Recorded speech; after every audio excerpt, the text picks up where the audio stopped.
Hi, welcome to Vet Resources Check-in. I'm Andy Martinez with VA's Veterans Experience Office.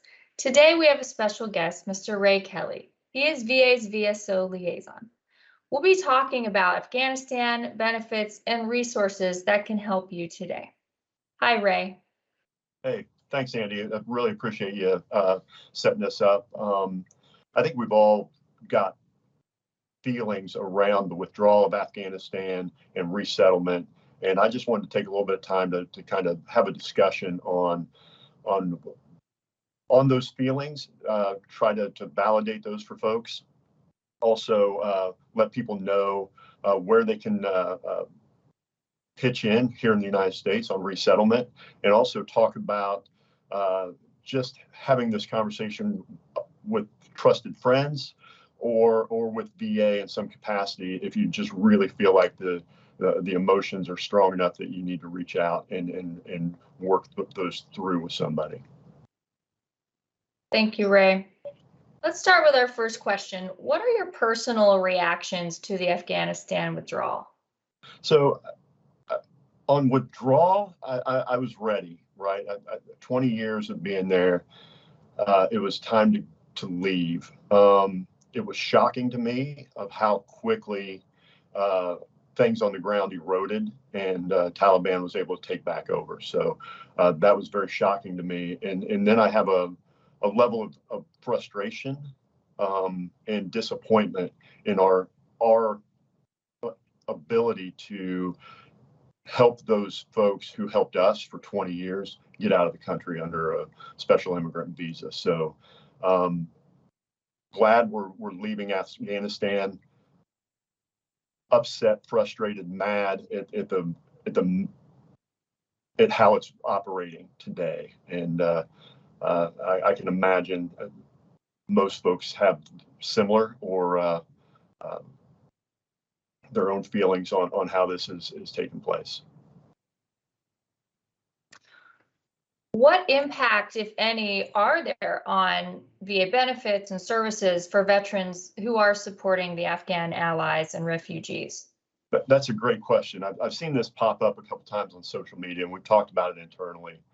And so if you're not breaking the law, if you don't go to Afghanistan and start running guns as a part-time job, or you don't violate federal law in some way in helping resettle Afghanis, then you're good. You're not going to lose your benefits. Department of Justice is not going to track you down and prosecute you at the full extent of the law. Those were the two most prominent social media spoofing events that I saw. And I just want to reassure everybody that pitching in and doing something to help resettle these Afghans, whether that's donating money to help them get out of the country, helping them get to what we call a lily pad in one of our third host nations like Germany, Qatar, is absolutely okay. And then when they get to the United States, there are three lines of effort that you can do to continue to support the resettlement of our Afghan partners. And the first one is volunteer. Today it's Red Cross. Tomorrow, by the end of the month, it's going to be somebody else leading the efforts at our 5 landing sites here in the United States where we process them and work to get them integrated into communities. Find out where those are. Reach out to Red Cross, reach out to Team Rubicon and find out, is there a way that I can spend a couple weeks helping in these resettlement on these bases that do resettlement. The second is donate. And that could be anything from clothing, shoes, winter coats. We have a need for wheelchairs. I've been working with some organizations to find wheelchairs and other assistive aids because we have all levels of age and health that are coming to the United States, and there's a deficit for that. And then working at those sites, I spent a little time this weekend helping sort at a donation site that sends things to sends supplies to the convention or the Dulles Expo Center down to Quantico, Virginia, where there's some resettlement going on. It's going over to Indiana, up to Wisconsin. So they're doing an exceptional job. And there's other sites around the country that are doing that. Just explore those. Another opportunity in those donations is in each geographical area, there is some nonprofit that helps in resettlement. Here in where I live near in Baltimore, Maryland, it is the International Relief Society or Relief Committee that comes through, or yeah, I think that's what it is. It's IRC that helps resettle. Catholic Charities does this, and a few others do it. So find out who does resettlement in your area, reach out to them, find out what their needs are, and any way that you can pitch in. The last, and obviously the most meaningful and most important, is open your home to evacuees. And you can do this one of two ways. Airbnb will let you, if you already are registered with Airbnb, to donate your Airbnb property. They will also, if you're not registered, allow you to open up your home. So go to Airbnb, whether you're a client of them or not, they will let you register and open up your home for a period of time. You can donate through Airbnb if you're like, hey, I don't have room in my house, but I'd like to pitch in and help pay for an apartment for a refugee in my community. That's another great opportunity for you. Thanks, Ray. Those are some great examples. VA has also sent out blogs and information through our Vet Resources newsletter to provide information on how veterans can get involved, how veterans can help their community and the resettlement and the refugees. So thank you. Those are some great examples. Hey, I got one more thing that just popped into my mind. VA worked with the State Department to set up an email inbox for any veteran who is working with an evacuee that was an interpreter that is a CIV applicant, and the special immigrant visa has not been approved yet. We're hoping this is an expedited way that if they have a passport, if they have their CIV application, and they have the job reference from whom they worked with in service, and hopefully a letter to the chief of mission in Afghanistan. If you have those documents, send them to, I'll give you a second to get your pen and paper ready. It is SIV dash, not underscore, but a dash, veterans with an S at the end, dash, support@state.gov. And that will go to a direct inbox. I've used it for interpreters that I've worked with, and you do immediately get a response back saying, hey, we've received it. And it will also remind you of all the stuff that you need to help get those folks CIV qualified as more quickly, which will get them out of Afghanistan that much quicker and integrated into our community. So I just wanted to make sure I highlighted that as well. Oh, that's great. Thank you for giving that link. So we know you work with a lot of VSOs in your role. So I was hoping you could give some examples of how some of our VSO partners have supported some of our secretary priorities. Yeah, I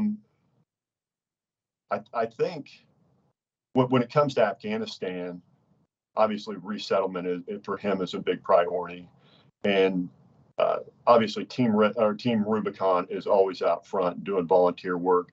They are currently at resettlement sites in the United States, helping in that aspect. Student Veterans of America, VFW, I worked with them this weekend doing donation collection, and they do those around the country. So whether you're a member of SVA, Student Veterans of America, or VFW, call up your local chapter, find out if they're doing something. If not, encourage them to do something, and then help participate. Like I said, as these evacuees resettle into our communities, today they need hygiene gear, clothing, shoes, because they're coming here with what they have on their back. But as soon as we start resettling them into homes, they're going to need household goods. So work with these charities through your veterans organizations locally to find out what those are and start working collectively to satisfy those needs. That's great. Thanks, Ray. Oh, and Red Cross. Red Cross is a veteran. It's a congressionally chartered veterans organization. Most folks don't realize that. So There's still opportunities to volunteer in the resettlement program, but Red Cross is another great opportunity for veterans to support communities that are suffering from wildfires to hurricanes to tornadoes. They're always working and always looking for folks to help. That's great. Red Cross is a great partner of the VA and has been for many years. So let's go to our last question for you, Ray. So where can veterans go for help with VA services and benefits? Yeah, I think the first step, depending on where you are emotionally, is finding somebody you trust to talk to. I've got a couple people that I talk to nearly every day about this, about our feelings, our emotions, and that's really helped me work through this. If that's not enough, or you don't have that person you can trust where you're at, reach out. The fastest way to get connected is through a vet center, and you can go to va.gov and look under healthcare and find where the closest vet center is for you, and just walk in or call. They are there for you. They are an exceptional resource. If you need more than that, if you're already connected to VA, call your primary care provider and get a meeting scheduled. Call your mental health care provider, get a meeting scheduled. If you're not connected to VA and you do qualify, go to va.gov and start the process of getting yourself on-ramped into VA. Note, if you're not within VA already and you're waiting for that mental health care appointment, you can still go to a vet center and get help. You do not have to be registered with VA. You just have to be a veteran who has served overseas, or a National Guard or reservist who served overseas. If you qualify under those guys, then you call them up, they'll take care of you. Right, and we also have peer support specialists as well at the VA Medical Center. So if you do go into your VA Medical Center and you want to talk to a veteran peer, we do have peer support specialists on staff to talk with you. And the vet centers are a fantastic resource. That's a great point. Thank you for reminding me of that. Oh, we really thank you for your time today, Ray. Is there anything else you can share with our veterans that can help them through this time before we move to close?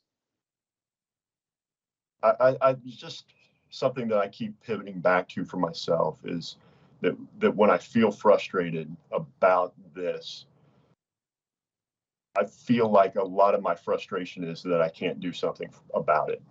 There are things we can do. It's not what we used to do. It's not going to the country and working with them directly, but it is opportunities here in the United States to make a tremendous impact in the lives of these evacuees. So I just implore you to be involved. It helps. Thank you, Ray. Well, that concludes our session. You will see a page come up with some important resources for you all, to include the Vet Center, a call number, the VA's crisis line, how you can access My VA 411, and also the welcome kit. There's a lot of tools out there that VA offers, and we hope you check them out. And tune in to our next Vet Resources check-in that's scheduled this week. They are daily at 3 p.m. Eastern on the Veteran News Network. Thank you. Thanks, Andy. I appreciate it. Good luck, everyone.